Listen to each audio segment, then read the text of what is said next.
ಮನೆ ನಾಯಿ ಕಚ್ಚಿದ್ರೂ ಕೂಡ ವ್ಯಾಕ್ಸಿನ್ ಮಾಡಿಸ್ಕೋಬೇಕಾ? ಡಾಗ್ ಬೈಟ್ನ 3 ಕ್ಯಾಟಗರಿಯಾಗಿ ಡಿವೈಡ್ ಮಾಡಿದ್ದಾರೆ. ಯಾವ ಕ್ಯಾಟಗರಿಲಿ ಏನಂತ ನೋಡೋಣ. ಮೊದಲನೇ ಕ್ಯಾಟಗರಿಲಿ ನೀವು ನಾಯಿ ಜೊತೆ ಆಟ ಆಡೋದು, ಊಟ ತಿನ್ನಿಸೋದು, ನಾಯಿ ನಿಮ್ಮನ್ನ ನೆಕ್ಕೋದು, ಯಾವುದೇ ರೀತಿಯಾದ ವ್ಯಾಕ್ಸಿನೇಷನ್ ಅವಶ್ಯಕತೆ ಇಲ್ಲ.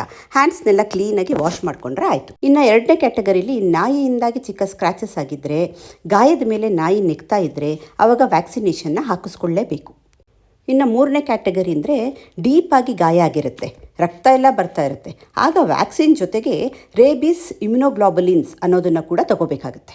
ಮನೆ ನಾಯಿ ಕಚ್ಚಿದ್ರೂ ಕೂಡ ವ್ಯಾಕ್ಸಿನೇಷನ್ ಮಾಡಿಸ್ಕೊಳ್ಳೇಬೇಕು.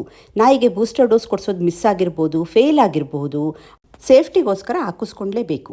ಕೇವಲ ನಾಯಿ ಕಚ್ಚಿದ್ರೆ ಮಾತ್ರ ಅಲ್ಲ, ಈ ಕಾಡು ಪ್ರಾಣಿಗಳಾದ ಬಾವಲಿ, ಬೆಕ್ಕು, ನರಿ, ಕೋತಿ, ಮುಂಗ್ಸಿ ಯಾವುದೇ ಪ್ರಾಣಿ ಕಚ್ಚಿದ್ರೂ ಕೂಡ ವ್ಯಾಕ್ಸಿನೇಷನ್ ಮಾಡಿಸ್ಕೋಬೇಕು.